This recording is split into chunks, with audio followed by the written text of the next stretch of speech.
Today, does ChillPoint exist when you close your browser window? Nobody knows. This is ChillPoint.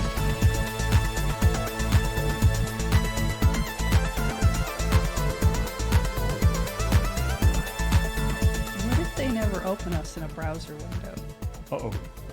What if they're like watching us on a phone or like some sort of tablet device? Or it's the future It's still a and things are browser just window. in the sky. That's true. In the air. Yeah. Reading the comments in this week's checkpoint. Yes. Some amount of people interpreted that intro as us saying that Ian's been like severed, as in severance.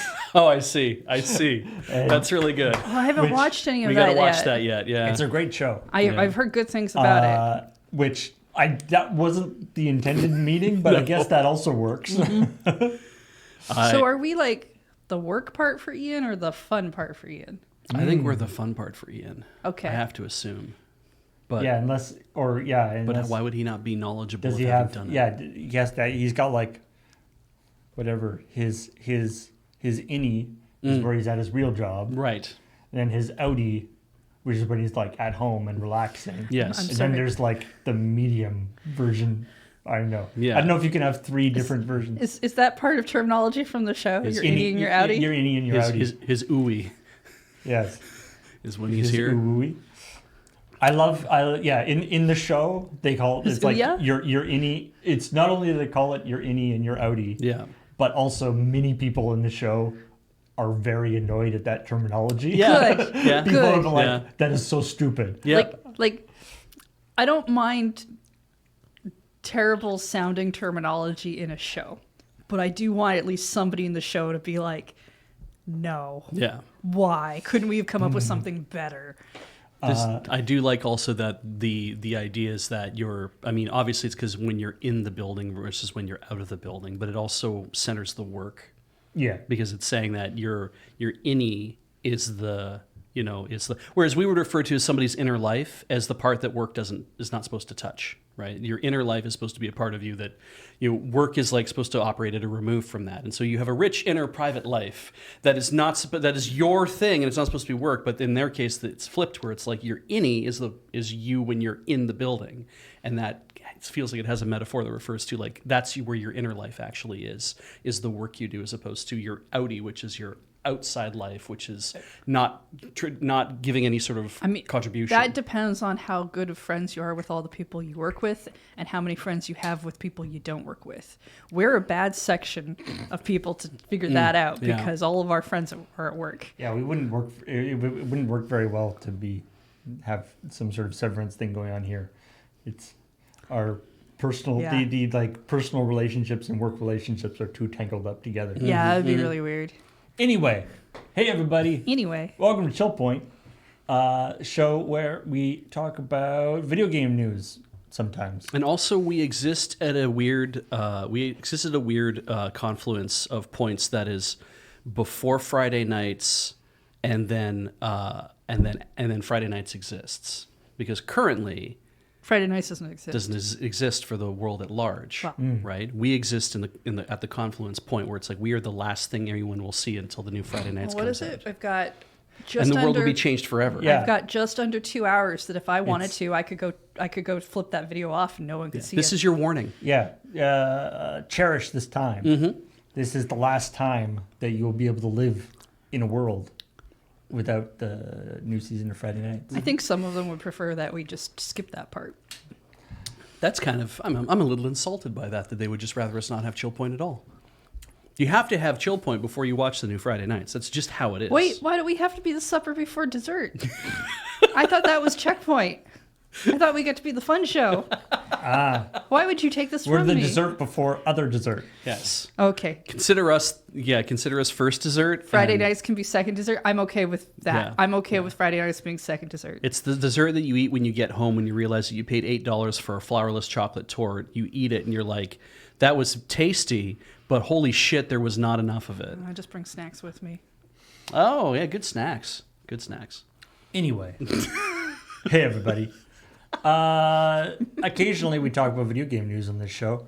And also, we talk about the episode of ChillPoint that just went up yesterday. And this episode, of course, was hosted by Beej and Ian. Yep. Ian filling in as a host because Graham and Kathleen are out at MagicCon Chicago. Along with other people, but I've not confirmed that myself, so they just don't exist. It's They're true. in a limbo now. Yeah, because we can't see them. They don't exist. Yeah. I know that we really do need to get to the video game news, but No, we don't. Lord Haas did say Happy Earthquake Day, and I'm like, is this your first earthquake in town? I was like, hey, probably. Yeah, it was a 4.6 on the mainland. Oh, actually something we could have felt. Yeah, I was like, Paul noticed. Yeah. that was interesting. And then I went online and I saw, oh yeah, cool. Yeah, not me. No, I think I slept through it. Yeah, it was like half an hour ago.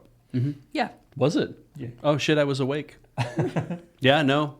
I Well, might like, have been in if the you- shower. Yeah, if you hadn't been doing anything, it wouldn't have been that noticeable. Yeah. The shower's the last place I want to be when an earthquake happens. Yeah, no, you're absolutely Actually, right. the shower's the last place I want to be when a lot of things happen. Yeah, I mean, the less chance of things like, I guess the whole place could just like fall on you.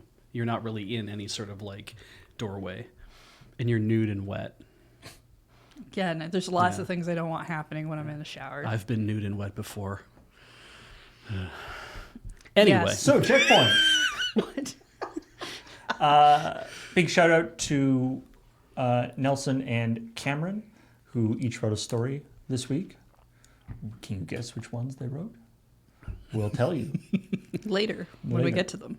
But first up, let's talk about Marvel Rivals and NetEase closing their Seattle studio. yes, Well, design studio specifically, I think. Yes. Design team?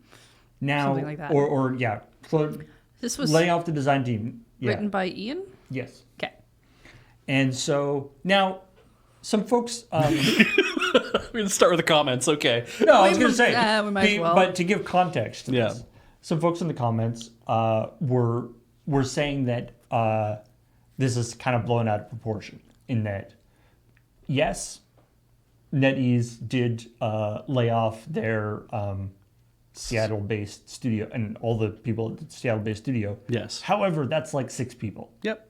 So the big headline of like lays off their whole studio isn't as Catastrophic. as it may appear. And you know, the bulk of the developers on it are back in their full studio in Taiwan or whatever it is. Yeah, yeah. So, So those 6 people lost their jobs. but That's not why we Which said sucks. 12 pink slips, though. Yeah. that was more. That was more There's be the like 12 12 roses, 12 12 flowers. roses. Yeah. It had nothing to do with the amount. Like if it was like It was a joke. If it was like 8 people got laid off and 2 people are now on like secondment and like there's a third person who is picking up part-time work somewhere else, then we wouldn't say, what do you get at a successful game studio who on Valentine's Day be like, I'll get them like 4 pink slips and then 2 green slips and then like a yellow slip that has to be notarized by the manager working down the. It's like, no, a dozen pink slips because it's a dozen pink roses, you know. And I also feel that with the direction that Ian went with the story, Yes. the strict numbers of people involved doesn't really matter that much. Not for the slant we're going for. Because Ian's idea was this. I loved his interpretation of what historical business practices or business structures could we look to for future endeavors? Because I mean, it is this idea of like successful studio, people being laid off. Yeah. We have a thing that's like, if you're doing good at your job because what you're doing is successful, then you would be sticking around for a long time. There's no reason for you to feel fearful of losing your job. So therefore, that doesn't matter anymore. Not in this industry. Yeah. And so how much more worse can it get? I as a couple of things, I love that the Pharaoh team structure is incompatible with live service models. Yes. Because you get killed. They'd all be dead. That's good. It's hard to get Wi-Fi through a pyramid. There's also So many bricks a in the few way. people in the comments were somewhat traumatized by Git Reset Hard Origin / Master, which that's like a purging your the Git. Your entire tree. Yeah, it's purging your like development history. It's bad. Yeah. RM/RM-R or wait, RM-RF star. Right, Or RM. RF/ is also a good way to refer to that. That's a Unix command to remove, recursively, force it, everything starting at the absolute root. And then also, the idea that maybe is not so far away of Microsoft putting their developers into some sort of gladiator type arena. Mm-hmm. Now, although interestingly, this last week there was a story actually about a couple of the studios that Microsoft subsumed. Could be any of 100, yeah. In their Activision thing, and they're talking. Double Fine was one of them, and I forget a couple others. They're basically people were like, "Hey, these studios have been working on games since like 2019, Yeah. or whatever. Like these guys are kind of behind on their games, or have been working on games, and we haven't seen much. What's going on with them? Are they going to be kicked out? Are they going to be laid off or moved on to other things, or are these games canceled because Microsoft is going to lower the boom?" And the response from Microsoft was apparently, no, you see, because we are a larger company, we have more flexibility that we can let these guys cook. I mean, you're supposed to be able to because That's you're a the larger idea. company, I was- but I I was don't gonna know say, that like- I believe them. Yeah, which is kind of in contrast to like certain other things, like Hi-Fi Rush developer getting turfed and Oh, yeah. everything. So Yeah. like they say that now, but we'll see. I mean, if I remember right, the whole Hi-Fi Rush and there was like another studio or two in there that got axed or whatever. I believe they said at the time that it was like for them it was basically bad timing. Those like they needed to get rid of things, and those studios were in between, like they were in pitch mode or Right. whatever. Yeah. Whereas if we're talking about studios that have been supposedly working on games for several years, to axe those is to lose a whole bunch of work that's It's potentially weird. being worked on. Not to say that they wouldn't. It's I've weird seen them do weirder. too, though, right? Because like there is that sense that you have. It's like you make a company, and you might toil for most of your life being like, hey, I know that we don't have a lot of money, but I know that we have a lot of control. We have so much creative control over what it is that we want to produce with this company. And that's not, creative control doesn't necessarily mean like, oh, I'm making a video or I'm making a video game. It's like I'm making a widget. You're making I make screws, like that kind of idea. And you're like, right, you have that freedom of I can do whatever it is that I want, and I can focus on doing it how I want to do it. But there's that real fear in the back of your mind of, but if somebody else comes along and does that better than me, like makes a better screw than I'm doing, then I will lose my entire livelihood. So maybe it is just better to sell the whole process and business or whatever and work for like a multinational conglomerate and whatever, and know that I have security because the money will always be there to support the stuff that it is that I do. And yet that's a false idea, because you don't get to make decisions for your own business anymore. Somebody else can just come along and say, you're done. The method you're talking about is something that a few years ago would have been celebrated. Yeah. Of like, oh, I'm being taken over by a big company. Yeah. They want me to make my game. Apple is Everything buying great. my company. Microsoft is buying my company. Yeah, I'm safe. Embracer Group is buying my company. That means there's so many safety things there Yeah. Yeah. That's not true anymore. Yeah, and I'm hoping. I mean, that, I don't think it was necessarily ever true, but it definitely doesn't feel true anymore. Yeah. And what's weird though is like I have no good idea about how the industry really works at this point, because I know a lot of us all celebrate fantastic indie games. Nobody does. Yeah, small teams, like even up to like a 50-person team. If you have a company that's got like, and all you use like a 50-person studio, and you guys do all your work yourself, and you make a video game, it's like, but you're probably not producing something on the level of like Call of Duty or Madden or FIFA or whatever. But you're like, we make a really good game, and people like it, and we can continue to make it for a while. Like Supergiant, right? Is like the kind of the like celebrated indie that has been around for a very long time. So you want to hope that, hey, that's a business model that could continue to work for a long time.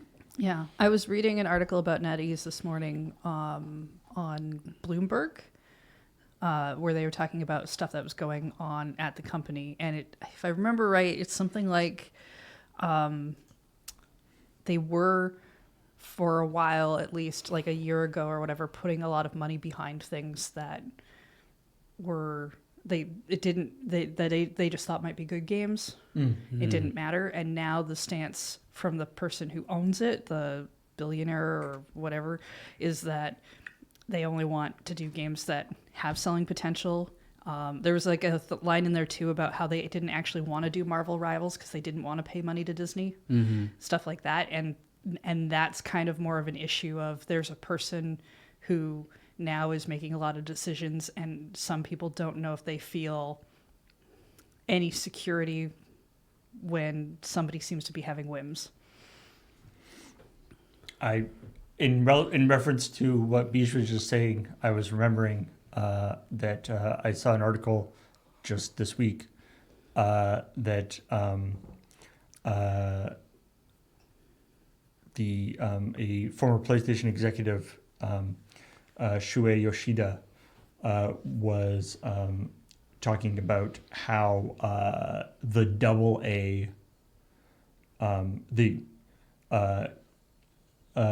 this is after the closure of Japan Studio,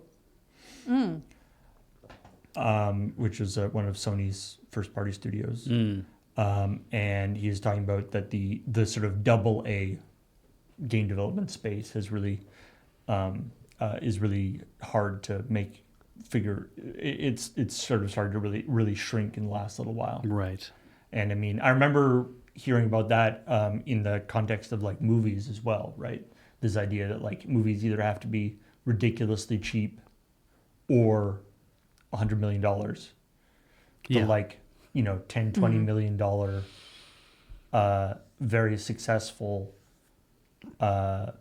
but relatively low budget movie. Yeah. That are a lot of the movies that we think of when we think of sort of classics.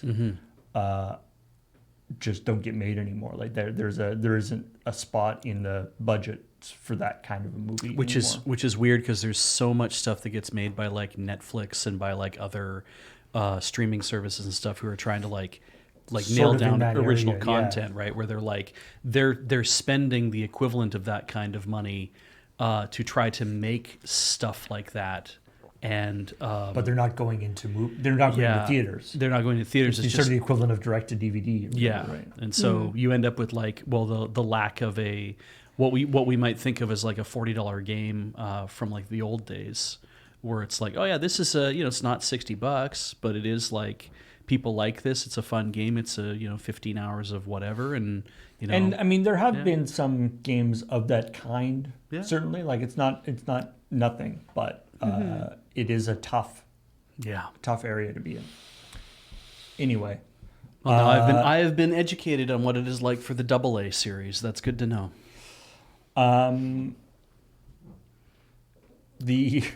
This is, I guess, not that video game related, except for that it's sort of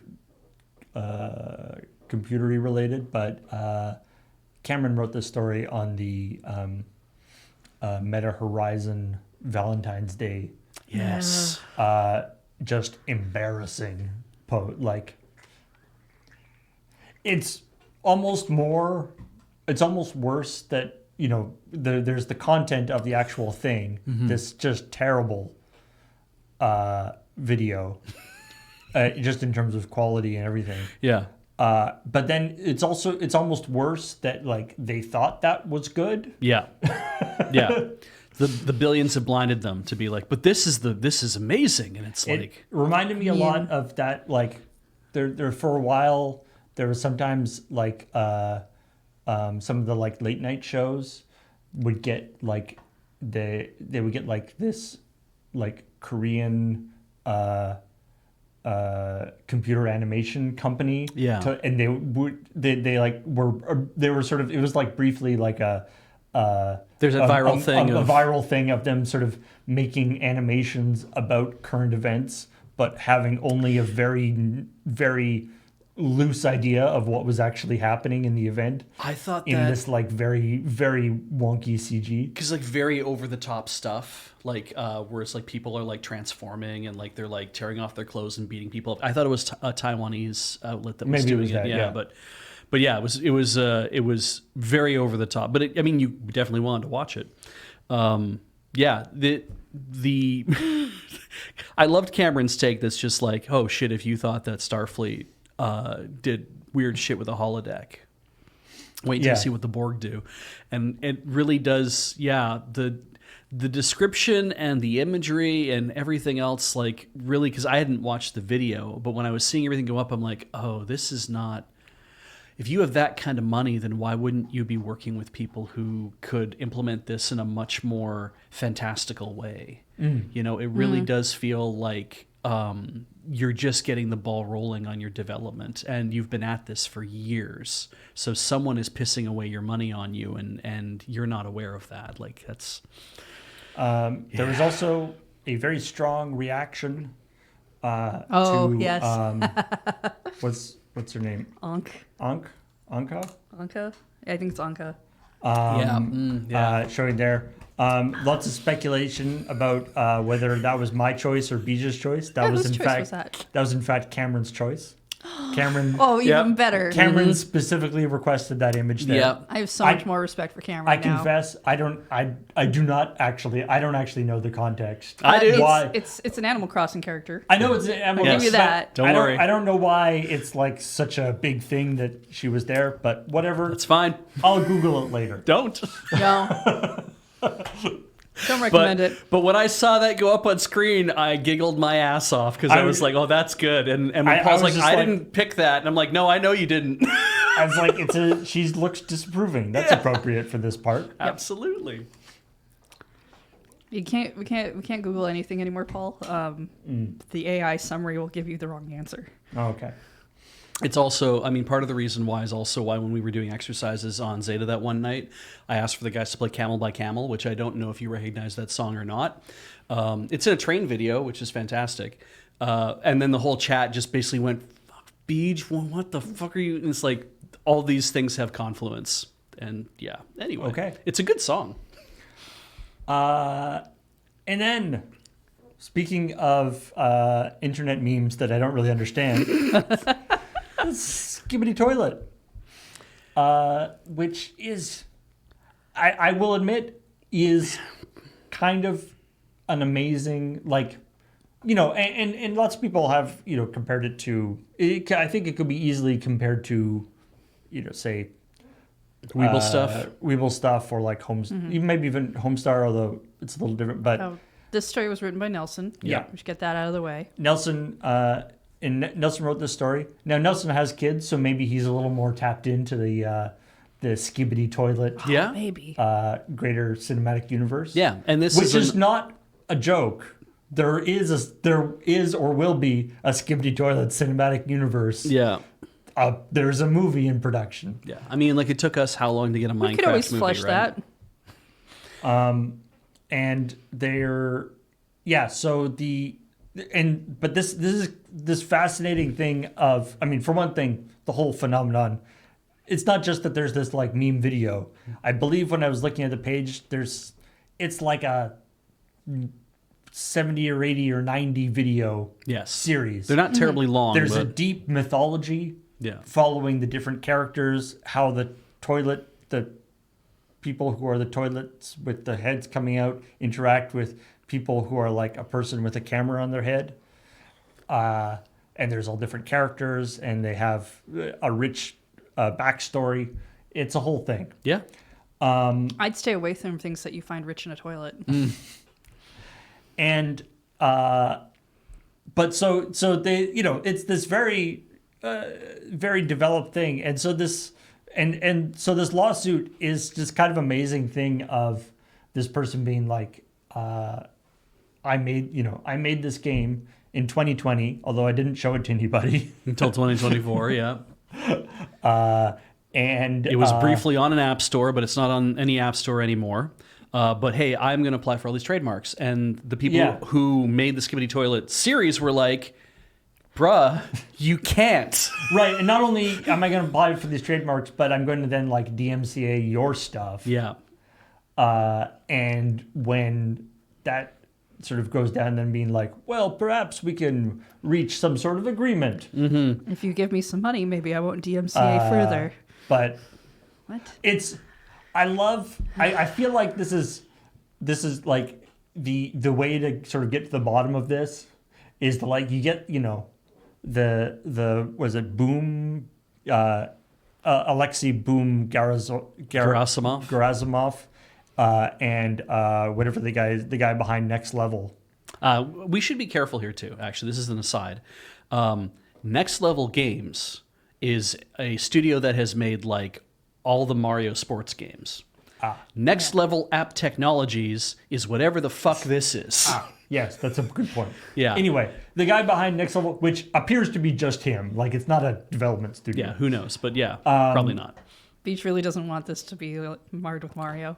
I really don't want it to be like this is what happened in Next Level Games as they turn into this bullshit. So yeah. But I kind of just want to, you know, get to the bottom of this, put them both in a room, and be like, show them, you know, one of the Skibbity Toilet videos, and be like, very, very simple. Tell me how you came up with this idea. Yeah. Yeah. And the guy who legitimately came up with the idea presumably will be able to answer that question. Oh, King Solomon, this stuff. Nobody else would be able to come up with that because it is a very weird idea. Objection. King Solomon would just cut the video in half. Yeah.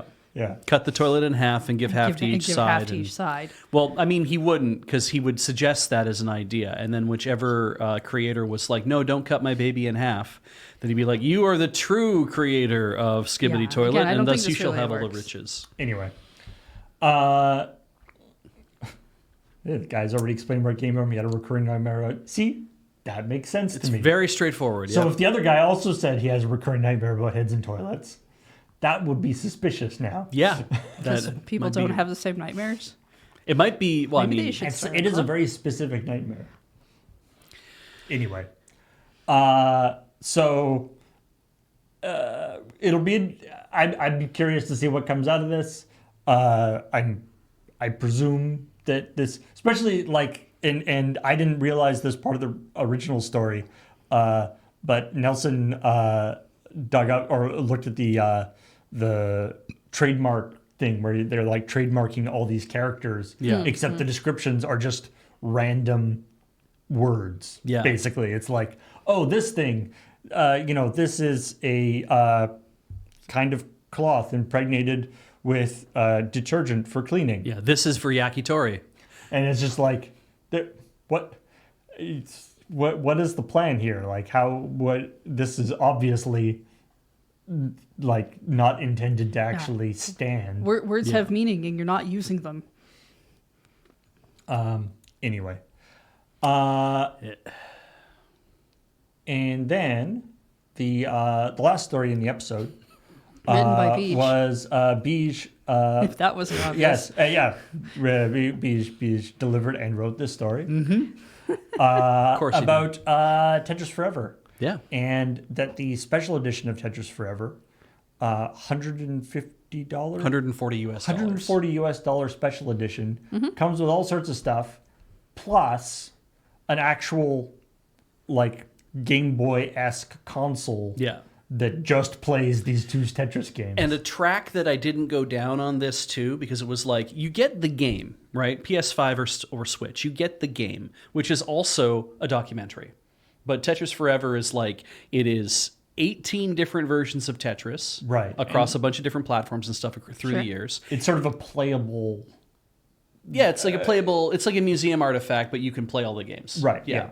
There's even a mode called Tetris Time Warp where, as you're playing the game, when you sync a special block, the game mode will change from whatever it is you're playing to like a different mode, like to the original Electronica 60 version, which is the PC that Alexei like programmed the whole thing on, or on to like the Game Boy version. Like it time warps back and forth to like different realizations of it. So you're getting the game, and that in itself is like $40, $50, like whatever it is. Right. It is what it is. And I'm like, now on top of that, for the extra, let's say $90, you get a poster, cheap to produce. That's not a big deal. You get a soundtrack CD, again, not that expensive to produce as well. Magnets, patches. I'm like, these things all are quite cheap. Custom box, more expensive. Yeah. But like custom like $150 for a special edition version of a product with poster, soundtrack, Patches, like nice box, and stickers and magnets. stickers, patches, magnets. It's got even like the little these little magnetic boxes that you can put together. The thing. in Yeah, different that's shapes. pretty cool. Great idea. That like to me that would be a normal. I wouldn't say a good deal because But special pretty edition normal. packs. But that's Yeah. like a normal amount for a pack. Yeah. But then just also an entire console is in there. Yes. That's what killed me, because I was like, we're at the point where you can get, and it's a bespoke looking console. Like, I don't know. Yeah. Because when I looked at the design of it, and I'm like, oh, they have all the tetrominoes debossed on the bottom of the thing. So I'm like, that's a custom shell. So all the internals are going to be what you expect from most of those handheld Game Boy things you can get off of AliExpress. Or I guess I'm supposed to say Temu now. Fucking whatever. It doesn't matter. But it's like, Christ, we can put a console in, like we can include, it doesn't even play the game that comes with the console, right? It doesn't play that game. It is just to play two different games that are bundled in with it. That must mean that the price has dropped so precipitously on these things that it's like you can just throw a Game Boy into any collector's edition now if you want to. It could just be a plastic box with a very small chip in it, depending on how big those games Oh, are. Right? it absolutely is, because you can buy one of those things on Temu for $10. Yeah. And they're not amazing, but No. they don't have to be. They're because they're $10. But just the fact that you can make, it's a physical product. It's got, buttons, it's got a screen, it's got batteries, it's got, some sort of processor stuff in it is it's pretty amazing that can be included now just as like a random pack-in. Yeah. It's probably maybe not even the most expensive part of the box. No, that's the thing, right? When I saw it, I'm like, oh, and then you realize you're like, actually, it isn't. Like the custom tooling for the case that it goes into is probably just the kind of thing where you reach out and be like, we want to make 1,000 of these, or we want to make 10,000 of these, and they're like, yeah, we can spin that up for you, no problem. What do you want it to look like? And and then next thing you know, boom, here's a 10,000 or 5,000 of the specialized consoles. Like, so just now the idea that like every single one of your, your special, like, you get like the whatever, you buy a special edition version of a game and it just comes. So you just, rather than like slotting your jewel cases into the thing, you just have like Game Boys slotted into the wall. Slotted into your shelf. Have little labels on the side so you know which one's which. which. You just had to pull out whichever console is the one that has that game on it. Which is such a weird feeling, It's because I don't change games. I change consoles. it starts to feel like frickin' Tiger Electronics. Oh, yeah. Except, good. Yeah, exactly. But that's what Tiger always wanted to be, right? As a company that did that, I think. Yeah, Rock Pusher's got the same point. Yeah. Yeah. Oh my God.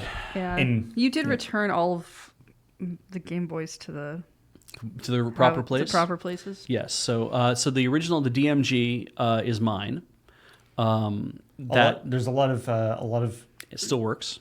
commiserating nostalgia in the comments. Is there? People being like, "Hey, that was the same one I had." Yeah. So I got an original DMG. I think I don't know if it was the same year of release or not, but that's not actually the original one that I had, because we had to send it in to get serviced, and when it came back, it had a sticker on the bottom with like, you can contact Nintendo for service anytime you want, and my original one did not have that sticker on it. So I think what they probably did is they didn't fix mine. They're like, oh yeah, this is a fixable one, and then they just sent me a refurb. It's like when you put your money into the bank and then you get your money out of the bank and it's different. Yeah, exactly. The Game Boy Color. Game Boys aren't fungible. The Game Boy Color in the highly sought after atomic purple. The perfect color, and I don't understand why the Switch Joy-Cons don't come in it. That's hers. Yes. Yeah. Nice. And I'm like, yeah, never get rid of that, no matter what. The Game Boy Advance is the same one that I built on Tinker Tailor with a lot of help from Ian, all the soldering and stuff. There were definitely some objections to calling the Game Boy Advance a bright screen. Oh, you didn't. I should have turned it on then. Well, but that was assuming that was an original Game Boy Advance. The way the sentence is structured, it sounds like the original Game Boy Advance comes with a bright screen. Which it does not. No. That's why they had the afterburner things. Whereas yours, of course, you did upgrade your whole thing. If you have a Game Boy Advance, like the original one, the side by side, you should definitely look into getting the screen kit for it, because it's about $40 or so. And if you're careful, or you know somebody who's good at soldering, they can help you get that shit together, and it will improve your Game Boy 10,000%. Now, or buy one of those the Game Boy emulator SP things you can do that too. Came with a brighter screen, but not all of them, right? Wasn't it a second one? The 101 model, the 100 model, the AGB 100, I think I got that right, is the first model, and then they did the brighter screen version, which the 101, which is what everybody wants. Yeah. The SP was great form factor for the whole pocket ability, but I still really prefer the older original Game Boy Advance. The long one. Yeah, I liked the Game Boy Advance. I always remember on Penny Arcade they had there was a comic, when the Game Boy Advance first came out. Yeah. And in the it was about how they had to have all the fucking lamps, all the lights, but in Jerry's post, the news post, he was like, it's a testament to how great this console is and how fun the games are, that I spent 2 hours in the bathroom playing it because that had the best lighting in my house. I had a worm light. Oh, did you? There you go. Yeah. Oh, nice. Yeah. I think that the Game Boy Advance, the side-by-side Game Boy Advance with a screen kit, and with the rechargeable battery, in fact, I think that makes it like God's perfect Game Boy. Like, it's kind of like, because you can play original Game Boy games all the way up to like modern day on it. And if you get the screen kit in it, then you don't need the whatever. The rechargeable battery helps as well. And it's just like, it's comfortable. Everything works on it. You can plug a headphone into it without needing the adapter. The only thing is, it definitely needs a case. When I was younger, throw Game Boy, throw whatever in a bag, do whatever. Ever since they came out with the clamshell version of anything, the SP and like the DS and stuff, I'm like, why would you ever just throw? And so I look at bags all the time, and specifically the Switch is something people will show that you can fit into a bag. Right. That's kind of like, that's a size thing. And there are these ads of people just kind of like pulling, and I know it's like photoshopped in or whatever, but pulling out just the Switch right out of a bag, and I'm like, why would you do that? Absolutely not. How dare you? Why? I don't. You'd need a screen protector for that. No, even then. Yeah, the joysticks are going to be like held in like weird positions and shit. They already have a problem with drift. No. I hate everything. And so finally, the Nintendo Switch that I held up is the limited edition Tears of the Kingdom Switch OLED that Heather bought me for my birthday. And its screen is very pretty. So pretty. Oh my god. I was saying to Beej, when I was doing the graphics for the story and writing it, I was like, I wasn't quite sure where you were going with this story, because like, were you trying to say that having it's like I didn't put in that I was going to be holding this stuff up. It's like were you trying to say that having including the Tetris thing on the console is not better than just having a Game Boy already? And it's like, but the whole point was that they were evoking the Game Boy. Yeah. Anyway, so That's the like point, I don't yeah. quite get why you're, and then it's like, oh, I see, you're just styling on them. Yeah, it's Yeah. I was just showing off all the cool shit in my house. So Paul, because Beach and I live together, there comes a time The cool stuff in his when- house is the cool when- stuff in your house. when too. he's telling me the idea he has for a story, and sometimes I'm just staring at him like, why are you trying to be mean? yeah, why am I being so cruel to I the don't audience? understand it. And then he'll write it out and he'll like do it and like, oh, okay, this isn't nearly as mean as I thought it was going to be. Or, oh yeah, I see, that's still very mean. I do love that you always assume the worst of what it is I'm doing in the story. Sometimes you do it in a voice that sounds like you're being extra mean. And I guess a quick piece of I always wondered why that it was DMG 001 or DMG 100 or whatever it is for the original Game Boy. Dynamic, magnetic. No, it's written actually Grubs. It's written right on the front Oh, I'm of not the gonna Game read Boy. the Game Boy. It's been on the front of the Game games. Boy the entire time. We never noticed. Dot Matrix Game.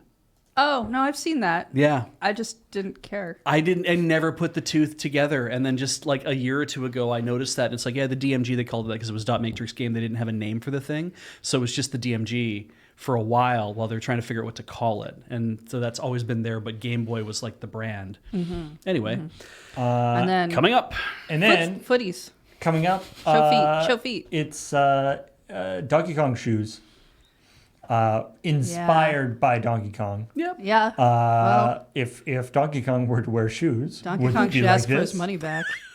Because he doesn't like, he presumably if he were to wear shoes, they would be gloves. Yes, you're right. Presumably. He'll wear those like Vibram 5-finger. Oh, yeah. except with Oh. weirdly long fingers. He They, would, yeah, wouldn't he? they look a lot like those toe shoes. Yeah. Yeah, except they There you have go. like weird long toes. Yeah. So my take on these. What if toe shoes but gloves? I know people are like, wow, you're like, oh, amazing, cool, whatever. And I'm like, no, I not. think they do look pretty cool. Actually. I do not like them at all. But it's because I think that it's a weird mishmash of materials that don't quite complement each other. And part of that, like, I don't mind the brown of the suede rough out, right? I don't even mind suede rough out in itself. But there's just something about how they put it against the like the white leather uppers.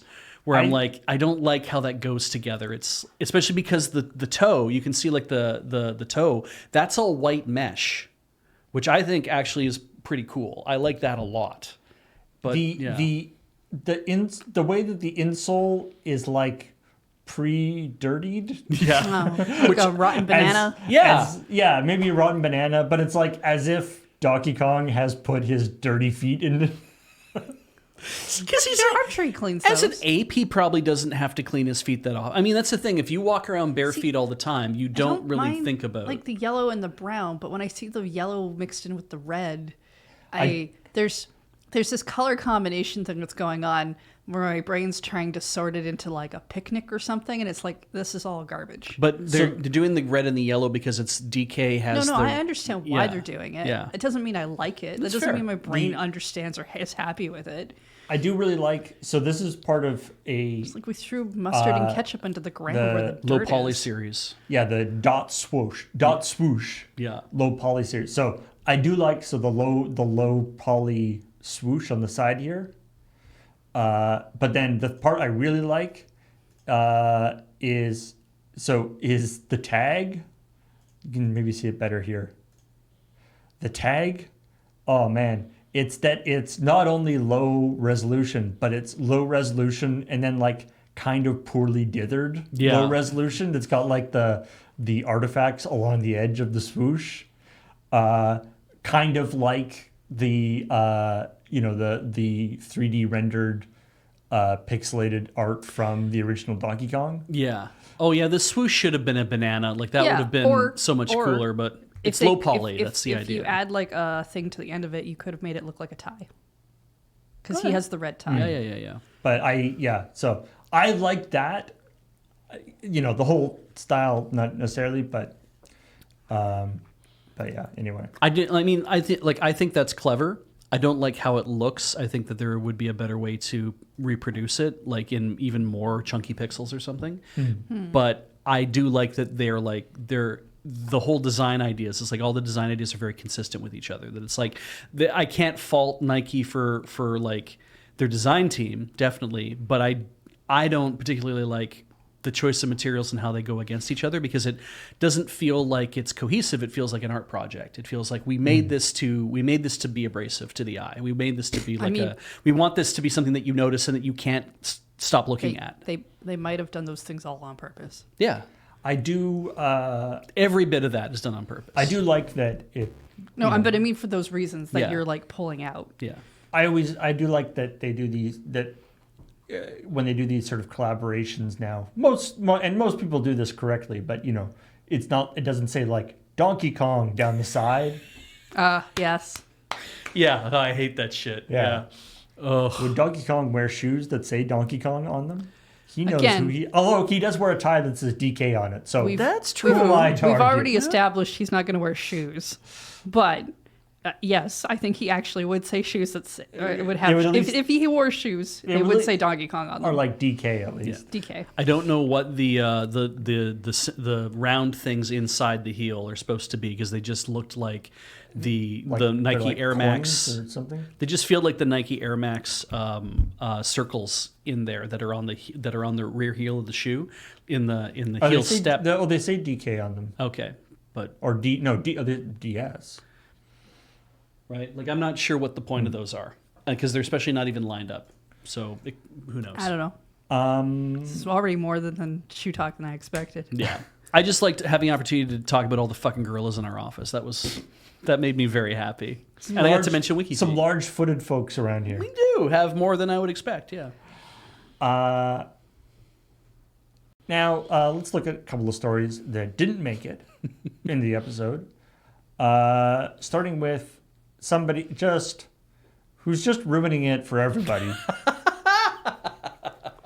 It's only because you know about it. Yeah. Well, so Nico, Nico, or Nico? Maybe. Dinoistingel. I don't know. Anyway, they go by Nico. Okay. Is a very, very accomplished Dark Souls or Souls-like game player, gamer, streamer, speedrunner, etc. Okay. And has previously done a run a couple months ago playing all 7 FromSoft games. So the 3 Dark Souls games, plus the Souls likes anyway, right? Plus Bloodborne, Sekiro, Elden Ring, and Demon Souls. The whole way through without getting hit in any of them. So one after another. No hit run. Okay. No hit runs. Neato. Okay. But that wasn't enough. Okay. He already did that. Yeah, I mean, once you do it, video games are boring, and what else are you going to do? So that was, he did that back in 2022. Okay. He called it the God Run 3. It apparently took him 120 days of real-time effort because he had to restart the entire thing every time he took a hit. Yeah. Fair. So his next the thing was trying to do now is the same deal. Okay. Running through all 7 games without taking a hit. Also not leveling up. So doing the entire thing at level but it's just like at this point, like you're just rubbing it into the game. You're just like, hey game, you saw. Yeah. And what I'm afraid is that FromSoft is going to look at this and be like, well, clearly our game is too easy. For this person, yeah. That's doubtful. I mean, all you're doing is a no hit run and then taking a longer time because I'm assuming you need levels in order to hit harder. Yeah, because that's really what's going on here. Is it's like if his other god runs you're leveling up, it's like, well, at least you're getting, even though you're getting more hit points and more stamina, you're hitting harder, so the fight should take less time than if you were doing it all at level 1. Because also, if part of leveling up is to gain more stamina, which is my understanding is an incredibly important resource in that game, that means that you do not have many resources to draw on to actually fight all these beasts. So now he has done it, and that means he can retire champion.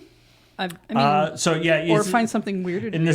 this article is saying his efforts culminated in a 11-hour multi-day marathon run over the weekend. And when he finally succeeded, he broke down in tears. "We did it," he says, while embracing his partner at the end of the run. Almost 2 years. Oh my God, we did it. That was perfect RNG. Literally perfect RNG. I couldn't have gotten any better. I haven't seen I was going to say right now, shout out to his partner. Yeah.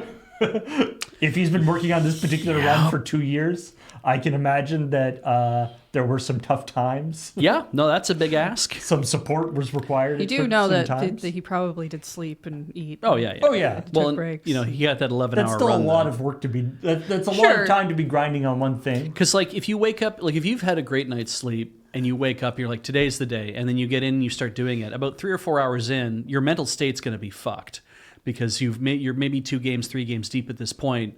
And you're like, I have been doing this nonstop for this amount of time. And now I have this many more games ahead of me. And it's going to wear on you all the way to the end. So, yeah. With his ultimate FromSoft achievement now complete, Nico said, I'm gonna take a vacation now. And by vacation, I mean I will continue to do hitless runs. I will continue being live every day, but we're gonna do some smaller ones for now. Vacation. That's like how Graham approaches vacation. That's streamer life. Yeah. Jesus. Yeah. So congratulations. We don't go into. Obviously, there's all sorts of amazing speedruns and achievements done by people all the time. Don't necessarily talk about them all on ChillPoint or CheckPoint, but that particular one, I was like, that seems like a lot. Mm-hmm. Speaking of a lot, I guess.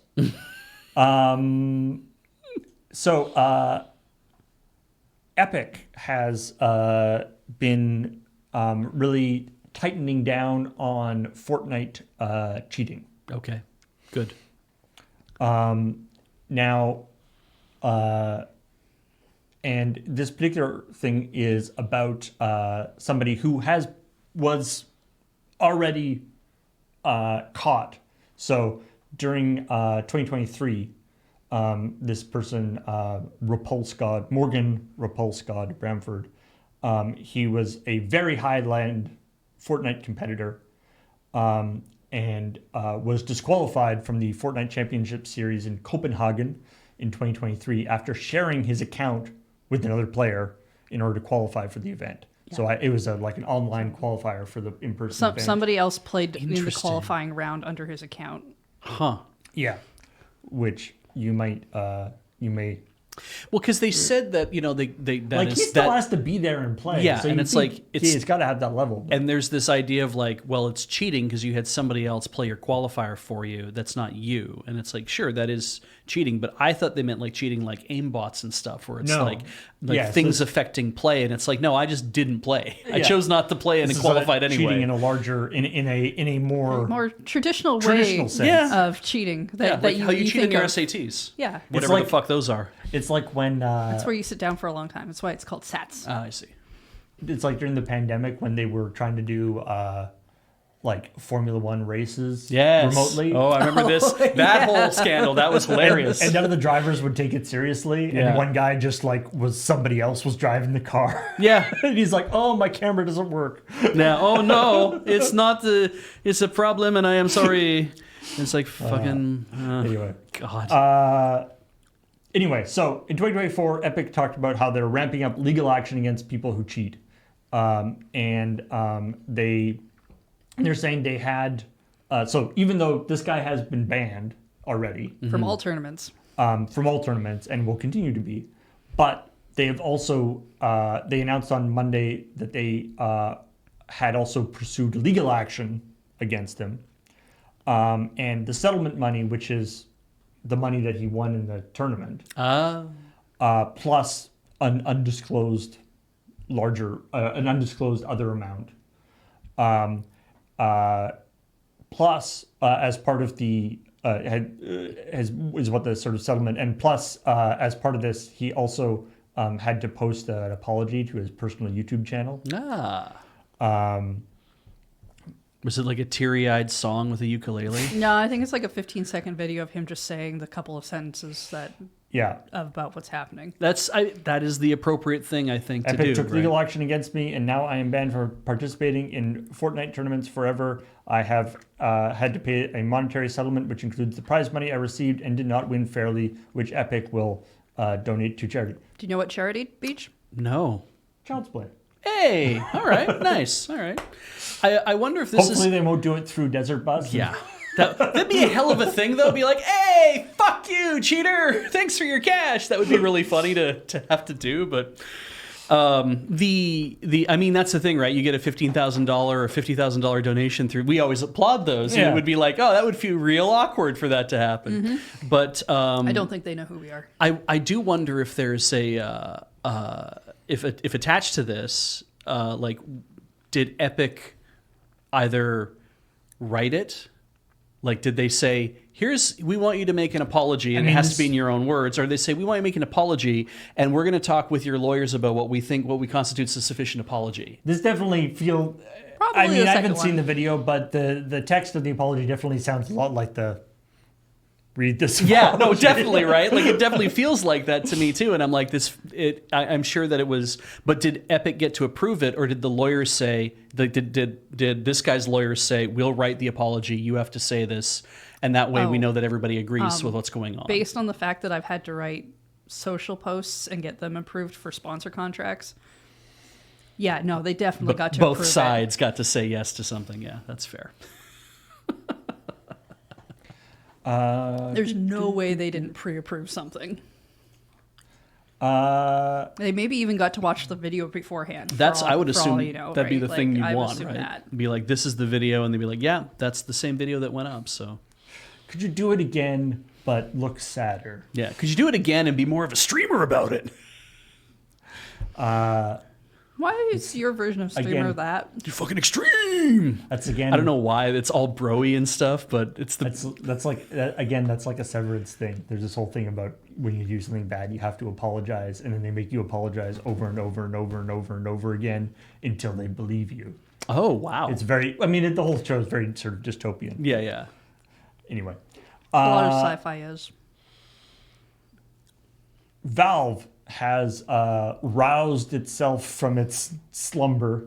The what is it? The great Valve sleep, the Odin sleep, whatever. Right. Yeah. Game and sleep. The game and sleep, as it does every once in a while, and unleashed a horde of updates. It's because like Valve, only ever very rarely comes out with like new games or does anything. That's right.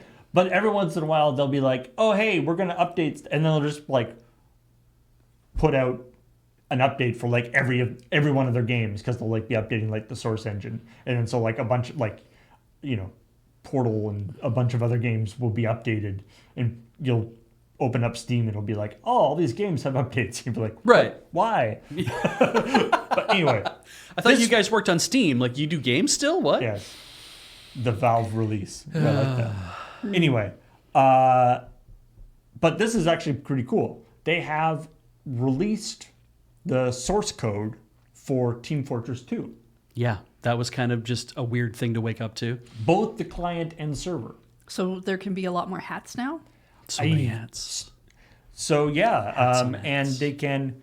so they're saying, because of course Team Fortress 2 has a very, all sorts of interesting modding stuff. And they were like, now... you can just do whatever you want. So they're saying like, unlike the Steam Workshop or local content mods, this SDK gives mod makers ability to change, extend, rewrite TF2, make anything from small tweaks to a complete conversion. The SDK license does restrict any projects to non-commercial. Yes, that makes sense. Yeah. But they can be published on the Steam store as their own entity if you want. Oh, cool. Okay. So you can't, it's non-commercial. Any work you do on it means that what you create becomes non-commercial, but you can put it up on the store, but you can't make money off of it. Is what I'm really getting from that. So it is, because a lot of mods anyway, but not all mods are free.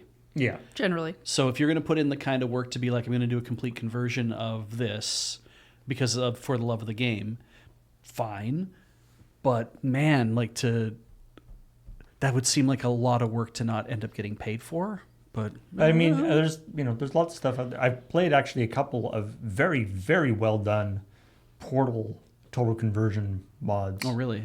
I played one on stream, in fact, but people have done like full total conversions where come an entirely new story, new thing. In fact, new voice acting, and a whole new batch of levels and all sorts of. So I mean, people do all sorts of fun stuff. I mean, I agree people should get paid for their work, but I also know that sometimes when you just start a thing as a hobby or you're just doing something for fun, And of you course, kind of do things that seem like a lot of work because I don't know how to do them. And yet I know I've stayed up really late at night doing stuff that other people would be like, why? and of course, Team Fortress started as a Half-Life mod. That's true. Yeah. So anyway, but yes, Surprising amount of things have started as Half-Life mods. I wonder what that'll mean. Like, I wonder how much of what's in the Team Fortress 2 code is related to other Valve projects then at that point. well, they're saying that. I mean, I like the way they say this in the article. Like, since they had the tools out, Valve also poked around in games that are also using the Source engine. So Right. most games got 64-bit binary support, scalable HUD graphics, borderless window options.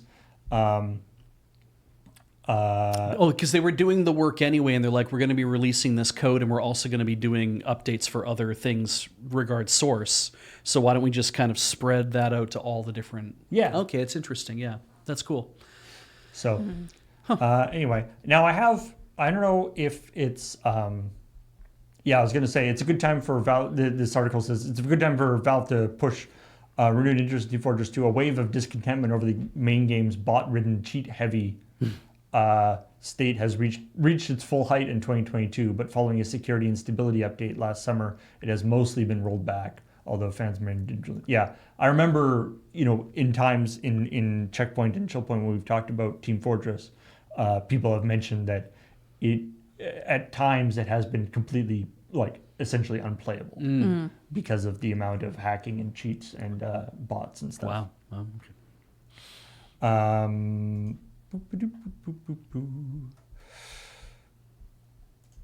You want to buy Pokemon Go? In a way...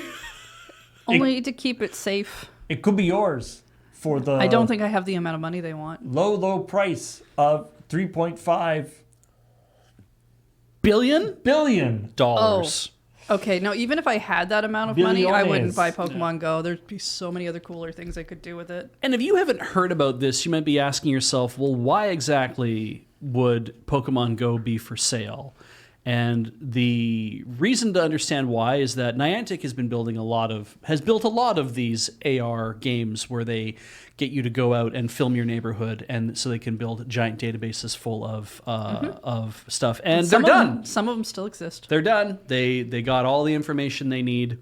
That has to be the reason why they're thinking of selling it now and be like, they're getting rid of their games division. It's not just they're getting rid of Pokemon Go. It's like the whole games division is going. And you might be like, wow, all the games. It's like, yeah, Pokemon Go. Because Ingress, not that interesting a thing for most people. And the Harry Potter game got canceled. Pikmin Bloom, I think, is still a going concern. That one's still happening. Did they do the Monster Hunter one too?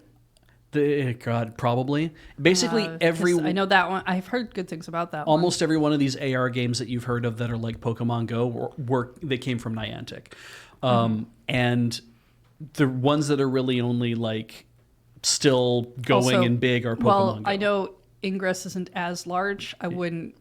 It's not nothing. I wouldn't say it's nothing. The fan base for that is very intense. Yeah. And I think they got an anime or something at one point. They did. So it's not actually that tiny. No. It's just not as big as something like Pokemon Go got to be.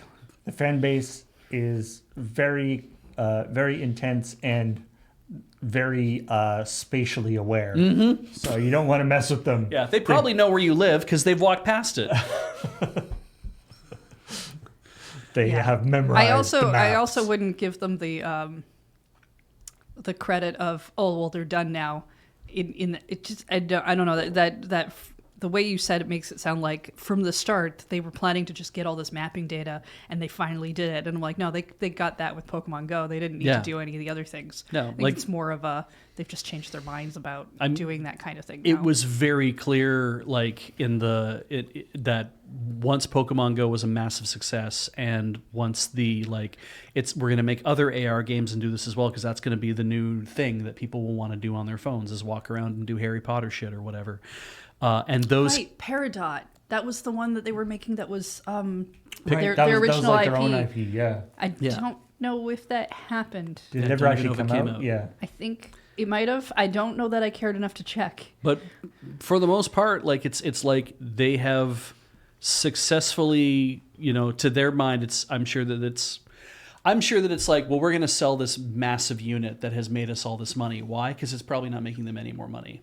And they're also probably of a mind that's like, we can now take all the data that we have and we can do what it is we want to do with that. And to anybody who was like originally at the company who were like, I want to make these cool games, they were in the games unit, so they're going to be off doing something else now for whoever buys them. And as this article points out that, historically, sort of Niantic is actually more interested in the academic mapping aspect than the actual game development stuff. Yeah. The game development stuff in some ways was sort of a means to, or not a means to an end, but like a happenstance offshoot of their mapping stuff. Because you can basically say it's like, how do we get a whole bunch of really good data? Like, are we gonna have to pay a whole bunch of people to walk around and take pictures and stuff? It's like, no, make a game. They'll go around and do it for free. Oh. And that's great. That leverages something like an urge, a desire among a gaming community to be like, I will go out and be a part of this whole project. I mean, it's gamifying things that you want people to do anyway is a very strong, very very powerful technique. Yeah. So there's a Saudi Arabian private equity games fund or something. I don't really know how you would call this thing, but Scopely Incorporated. Yeah, and they're the ones who are the top contenders to buy this for $3.5 billion. And if that affects your decision to keep playing anything by Niantic, I mean, there was an exodus of people from the last time we did a story about them, which was them saying people could make all this map data, and there was that offhand comment about what map data could be sold for. Yeah, that made a lot of people really unhappy. And there was a lot of things about how the utilization of that stuff in AI projects to whatever that means, but in AI projects to be sold to governments and stuff, and people are like, oh, I don't know if I like how any of that felt. That's before you get into the whole, like, just Pokemon Go on its own, where they've had in the past just stuff not work at like the big events that they were trying to do, because smashing that many people into an area just doesn't overfills all of the cell towers and stuff. Cell towers, or the stuff that they did where they introduced things during the pandemic that were really good for people who, especially for people who don't have the ability to just walk around, and then they took those, or they don't have they rolled Pokestops those near things them. away. Yeah. There's all kinds of other reasons that over the course of time, where it never really went back to its height of 2016. I was reading some commentary by people who were saying that it was clear, like it was hindsight clear that what was going on when Niantic was like, hey, so we have all these great things to keep you playing during the pandemic. Hey, we're rolling all that back. We're rolling remote play back. We're taking that out. You can't do remote play anymore. And the response being like, now we see why the motivation was there for that, is because it doesn't make any sense to have a game.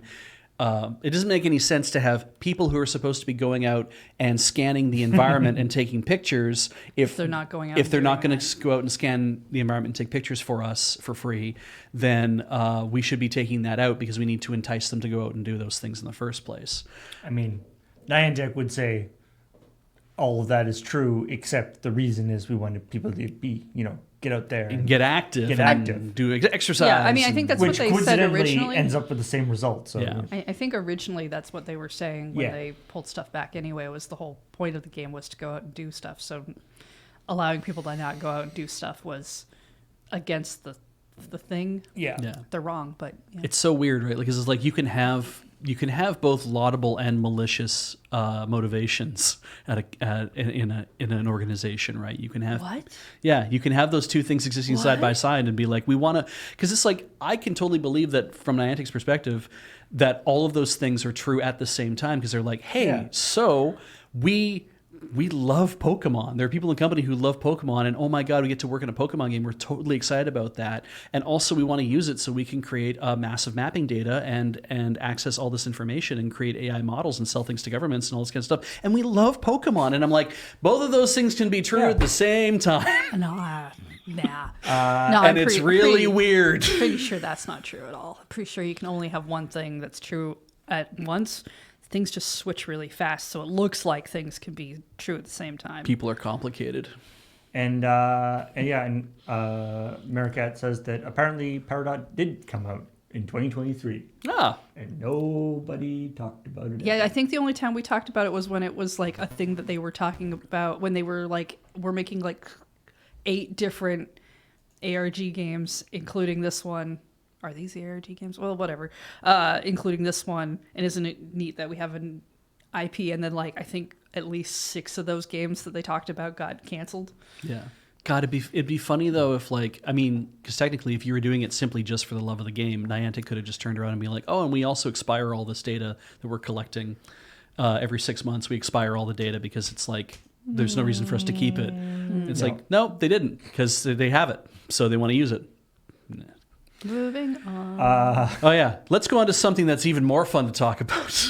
Well, I think it's perfectly fun to talk about this one. There isn't that much to talk about here, but so apparently GameStop, that is technically still a company. It's not just a meme stock. Mm-hmm. It does actually exist as a company, at least for the moment. Thanks to the meme stock, let's be honest. But it turns out that they are looking to sell their operations in France and Canada. And this is because they've also wound down their operations in like every other company except the United States, and Germany's next. Yeah. And I mean, they've closed down a bunch of stores over the last while, even up here, right? Mm-hmm. Like, now, what about over 200 stores in Canada? Yeah. Well, because because there's a company in Canada called EB, Electronics Boutique. Yep. That they bought, and then they over the past stores. Like 10 years have been turning them into GameStops from what used to be EB Games. Yes. And now they're selling them again, I guess. Now, they released a very terse statement about this. The thing at the end of the statement talking about like the qualifications about the statement, saying like press releases contain forward-looking statements and all that, like the boilerplate at the bottom of the statement is significantly longer than the statement itself, which is just GameStop Corp today announced as part of its evaluation of international assets, the company intends to pursue a sale of operations in France and Canada. For inquiries, matter, contact M&A@GameStop.com. Yeah. M&A, I believe, would be mergers and acquisitions. Yeah. Yeah. But good old Ryan Cohen, the CEO. Social media has really changed a lot of things. The CEO of GameStop gave us a little bit of extra context here. As to why?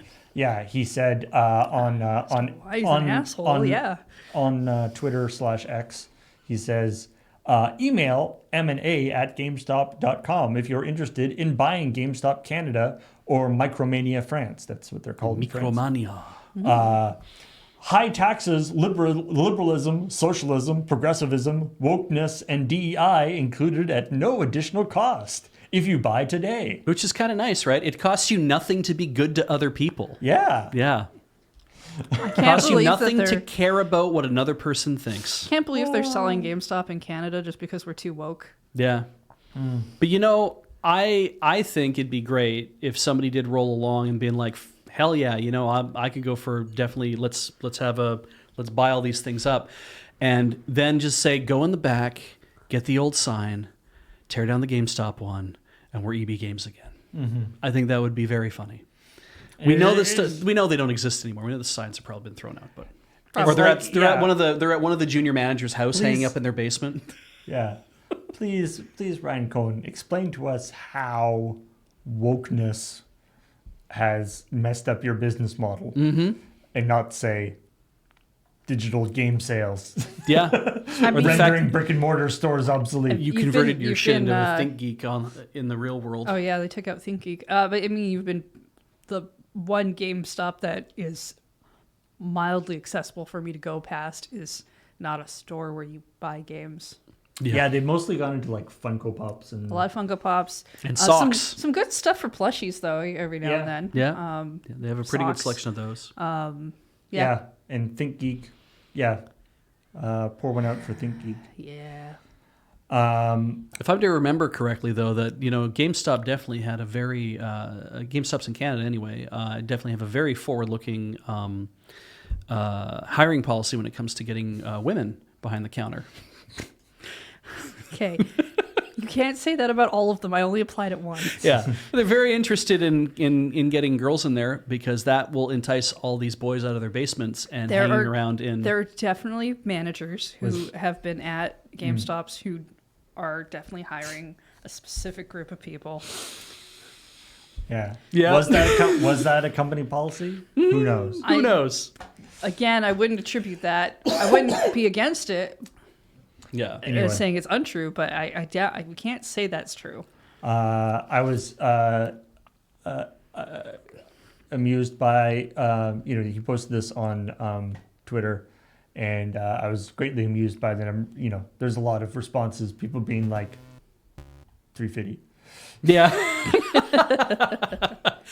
Or like, hey, if we all put in $1, all that kind of stuff. Shit, it would be super funny if it just if everyone's pooled a bunch of money together and it's like, we all collectively own this now. So that's some shit you really hate is socialism. So we all collectively own this. Isn't that what all the people who own GameStop stock, they do own it, right? They do collectively own it at this point, exactly. I haven't bothered to look. I'm assuming this is good for them. Uh-huh. I'm assuming this is another 4D chess move by Ryan Cohen that is going to... Definitely not sink that stock. It's going to push the whatever mother of all short squeezes up. So it's going to happen any day now. It would be funny if some of the Reddit Wall Street types who are actually more progressive and who are part of this because they're like, lol, it's fun, but also, they are more progressive people were like, shit, I could sell right now, and none of the other guys will see this coming, and I'm going to make a shit ton of money off of this, and it'll also tank the stock, which will be even funnier. So, hey, did you see what's getting a video game? Samurai Pizza Cats, right? Yes, with the original English and Japanese voice cast. That show's 30 years old. I got an email about it. Which Samurai Pizza Cats?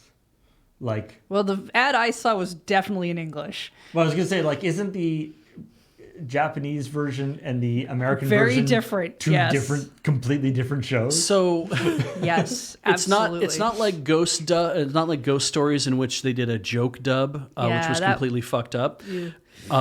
It was a very loose dub, though. They're just we see what's going on, and we have written the dialogue quite loose. But in both senses, both shows were comedies. They were meant to be comedies for kids. Yes. Did they not re-edit it as well? I don't know if they did. I think there was some re-edits on that, but I'm not sure. Anyway, I watched the show when I was 5, so I'm excited to see what comes out of that. You should see the trailer. The trailer it doesn't have enough gameplay in it for me to really know if it's a game I want to get. Yeah. It's a very small amount of gameplay they show you, which looks like it might be fine, but I would like to know more about the actual game as opposed to the sketch they did animated of, hey, it's been 30 years and we're back. Well, what's funny too is that I had a hard time telling whether or not that was an up-res of the original footage, because everything was in the, how Sailor Moon had the soft pink kind of, in some in some prints they have like kind of a soft pink glow to them because the color reproduction wasn't proper. And so sometimes when you take old stuff that was on TV and you try to do an up-res of it, it's like the whites aren't white, the whites are gray, or they're like slightly blue or slightly pink or something else. This has that same feel of, we took something that was like on TV at 360p, we did an up-res of it, and it still looks like it did at the time, except now it's all HD, right? And I can't tell whether or not that was fresh animation, redrawn stuff, whatever the hell it is they did to it. It looks old, but it's not. And then all the video game itself is all very like fine line, like very like you can play this shit at 4K kind of feeling. And I don't know how to feel about it because I was not a huge fan of the series when it came out. I respect the fact that people really like it, and the bits that I've seen, I'm like, yeah, it's all right, but I was never a fan of it. And I just really felt like I don't know about this game. It looks a little too simple. Right. Well, point of order. I don't care if you're a fan of it or not. I am, and that's all that matters. I hope it's going to be good because there's people in chat who are big fans of it too. I just need the theme song. Yeah. I mean, I'd like it to be good beyond that, but... Couple other stories here.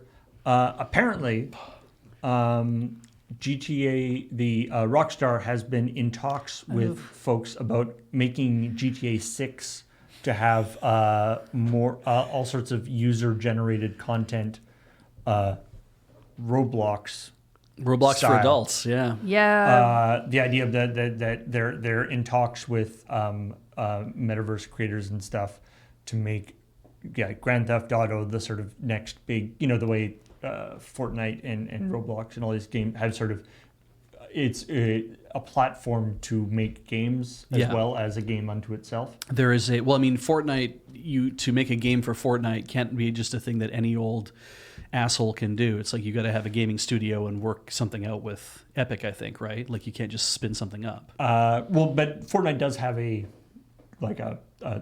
user content store. Oh, do they? Yeah. Oh, okay, interesting.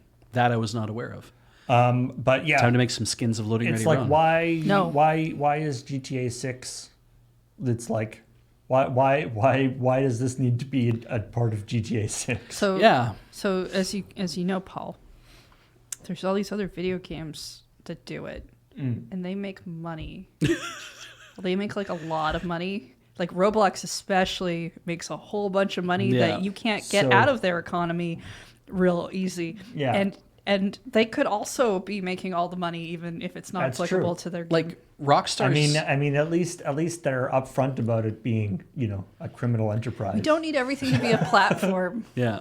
So Rockstar's position, if I remember this correctly, originally was that we're going to drive 5M. Is that the name of the modding group or whatever? We're going to drive 5M into the ground. We don't want them to keep making their own content for GTA 5. Couldn't put a stop to any of that stuff. I'm being very loose here with this. I couldn't put a stop to it, and so I said, fine, we're buying them, because if there's a market out there and there's money out there and there's a way to exploit our product that we're not taking advantage of, we should be taking advantage of it. Only makes sense. It's your game. Why don't you actually let that be a thing? That's something they had to graft on to GTA 5 ultimately. But in this case, they're saying from the ground up, we are building this so that all the stuff that you were doing in your modding tools and everything else, we're going to just make that as a means for you to create all your own missions and content and all your great shit. And we're going to sell you the game so you can do that. And then we're going to take a cut of all the stuff that you're selling as well. And then we'll do all sorts of great stuff to promote create. It is basically, the word graduation came up, is that at a certain point you'll graduate from Roblox and Minecraft, and you will come to GTA 6 to make your stuff. I hate to be the one to tell them, because clearly no one has ever told them. I don't think anyone graduates from Minecraft. No. I don't know anybody who has graduated from Minecraft. Yeah. I think you can graduate in Minecraft. I'm pretty sure that people can make graduation caps and whatnot, but I don't. Pretty sure people can go to university in Minecraft. Yeah, I don't think they graduate from Minecraft. So yeah, and nobody should be on Roblox. So don't graduate from there either. Yeah, do not forget Roblox pedophile hellscape. We saw a report. That's true. That was the title. And if that's what Rockstar's shooting for with GTA 6, then good luck to them, I guess. And finally, and actually somewhat related in terms of online and continuing support. This is a story that I just saw actually, or I just on the mods, one of the mods linked to this story that I thought was very interesting. Secret added story. Yeah. So now this is not. So there was information a while ago about that Naughty Dog was working on Last of Us Online. Which I think we could all agree sounds like a terrible idea. Yep. But they were working on it and then abandoned it at some point. Okay. Yeah. And then, if you recall, at the last big games event, they released a trailer for that sweet, cool looking new game. Last of Us Part 3? Naughty Dog's doing a new thing. Yeah, I remember there was. It's like Last of Us a remastered. space thing. Oh, right. Shoot, what was the name of that? Intergalactic. I think it is called. Yeah, it's Right down there. right. Intergalactic: The Heretic Prophet. Anyway, so basically they were working on this Last of Us Online, which, I'm trying to sort of visualize how that it's like The Last of Us, which is this deep sort of story based thing following these two characters and their relation. And there's very few humans but left. these couple, following these characters and their really deep relationships with each other, and having to make really difficult decisions and stuff. Right. And how they would do that with like an online multiplayer thing. There's just like people running around and shooting each other and blowing things up. I remind you of Beyond Good and Evil 2. Right, yeah. Also a game about some very specific characters that was good. Yeah. Beyond Good and Evil 2 is never happening. I mean, in a lot of cases, I think what happens too is it's like you create a single player game like The Last of Us, and you're like, we have this. You come to understand the tone. Yeah. And so you assume that everybody else who comes at the project, like who says, I'm going to buy your game and I appreciate your project and the game and the tone, and we talk in glowing terms about that, and it seems like, yes, everybody who's playing it appears to be an adult that has fully formed emotional impulses and understands the side of like good and evil, and they get the sense of like, how difficult it would be to live in a life like this, like all those kind of things. And sure enough, it's like, no, because there are no stakes. Like in an online game like that, there are no stakes. There's no permadeath. You don't like buy that game and be like, cool, I'll pay $15 a month and permadeath. And I'm like, well, I guess I'm not playing this game anymore. Like with no stakes in a game like that, you don't have, I think, the same impulses to try to get along with people or to do things properly. You have to build games like that out of a community of people that they have to kind of like rise up a little more organically and spread out. Yeah, and it's a lot, obviously, the sort of single player, multiplayer. Anyway, like Eve does that, right? Eve has that thing of you build your factions up over time, and it's like you'll rarely find people who are going to fuck around in Eve because the clans will come down or whatever and kind of straighten you out, right? I mean, Goon Swarm is one of the biggest teams. Yes. I feel like that but they have an ethos. I feel like that might be overstating the amount of control people have. Yeah. I'm still stuck on how Beach described adults. I don't know about that anymore. Yeah. Anyway, talking about Last of Us Online, in ramping up into, this is Naughty Dog talking about, so in ramping up to full production, the massive scope of our ambition became clear. To release and support Last of Us Online, we'd have put all our studio's resources behind post-launch content for years to come, severely impacting development on future single-player games. So we had two paths in front of us: become solely a live service game studio, or continue to focus on single-player narrative games that have defined Naughty Dog's heritage. And I love this. What I love so much about this quote. This is that like, yes, yeah, we know what we do good, and it's also, and just like as a consumer of video games, seeing a company actually being like, yeah, maybe we actually don't want to do that For the rest of our lives. for the rest of our lives, and Oh, being and yeah. understanding that that's what you're signing up for when you do the live service game, and it's like, yes, thank you. Yeah. That you and it's like, maybe that's what you want to do. But my favorite part though is because Naughty Dog is owned by Sony, Yeah. and Sony bought Bungie, not that long ago now. Such a weird. Bungie's gone through all sorts, so many different, because they got Yeah. probably Microsoft, and anyway, they're owned by Sony now, Okay. and they're saying the idea for Last of Us Online came from this wasn't like Sony or whoever was like, you guys have got to make an online game. Oh, I see. This wasn't that. Okay. Huh. So he's saying the idea for Last of Us Online came from Naughty Dog, and they really wanted to make it. Bungie then explained to them what it takes to make a live service game. Good for them. And Naughty Dog realized, oops, we can't do that. Yeah, because Bungie does Destiny. Destiny, And, yeah. So And it's- they would know. And, you know, They you would can know. see you can see Bungie being like, we had ideas, Yeah. we had other games, we had this fun series. Don't go down this road, Naughty Dog. Don't do this. Oh, which leads to people blaming Bungie for cancellation of Last of Us, which is funny, right? It's Well, like, oh, You're- so In a way. because Bungie said, "Hey, here's what it'll take for you to do this," and then Naughty Dog went, "Oh," and I'm like, so one of two things would have happened there, right? It's like they still could have gone ahead with it. The Naughty Dog could have been like, no, "Well, I we mean- think that we could do it." I mean, I agree that like in the end, it's still Naughty Dog's choice from the sounds of it. Yeah. But in a way, seeking out information and finding out that you can make an informed choice did have an effect. Yeah, it was I think what an excellent thing to have happen, Yeah. to have cooler heads prevail. And I don't know. It's kind of like saying, "Oh, I'm gonna blame somebody for warning a child that if they jump off the cliff, they might die." And then they didn't jump off the cliff. How dare? And I should be clear. What Socratic like- Method mentioned saying. here, Socratic Method saying, which led to people blaming Bungie for cancellation of Last of Us multiplayer, as opposed to Last of Us Online. Which, some sort of Last of Us multiplayer is a lot different than this proposed Last of Us Online Yeah, perpetual live service thing. But anyway, just Don't people most, getting confused and Don't conflating most those games two that things. have, because Last of Us is like what, a zombie story thing? yeah, Don't most of those games when they do multiplayer just turn into like hordes versus like a death things matchy type and thing. like aren't And there you can- enough of those? You can have multiplayer online games that aren't Yeah.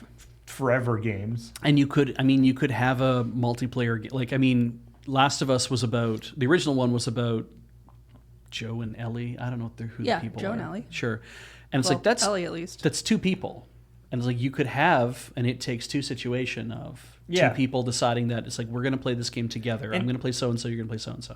And And to that's be- it. To be fair, in this article, the Joel. Sony Joel. executive, Close. they're talking about. Missing a Pascal. letter. He's saying like, I played the some of the early demos of Last of Us Online. It was really good. Mm-hmm.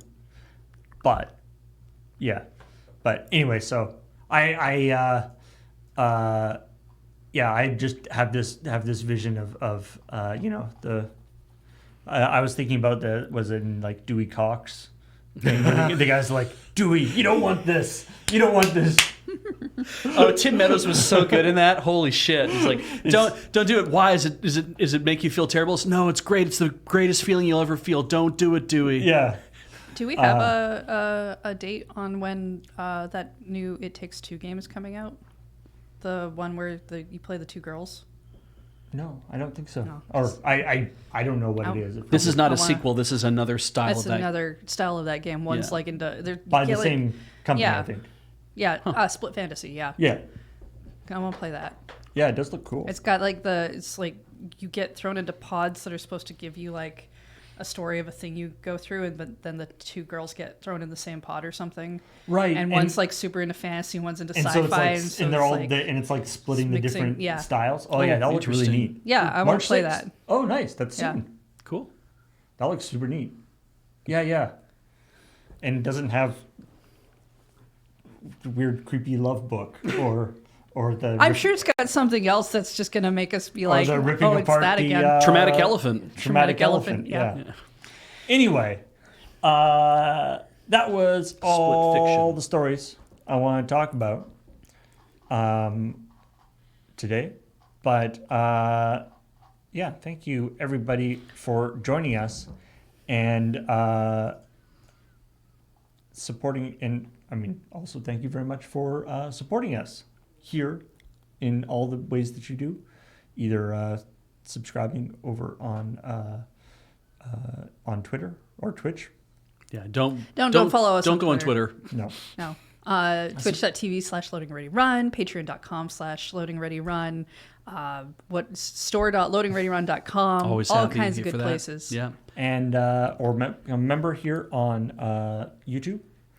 And yeah, we're making sure to go offline in lots of time, because at 4:00 it becomes the premiere is the premiere on youtube.com/LRR MTG, our magic channel, be the premiere of the new season of Friday Nights. Yeah. Which you supported, probably thanks to your support on our Kickstarter. Yeah, not to spoil anything, but over this last weekend, I spent a fair amount of time rendering out the Kickstarter credits. The over 2,000 names.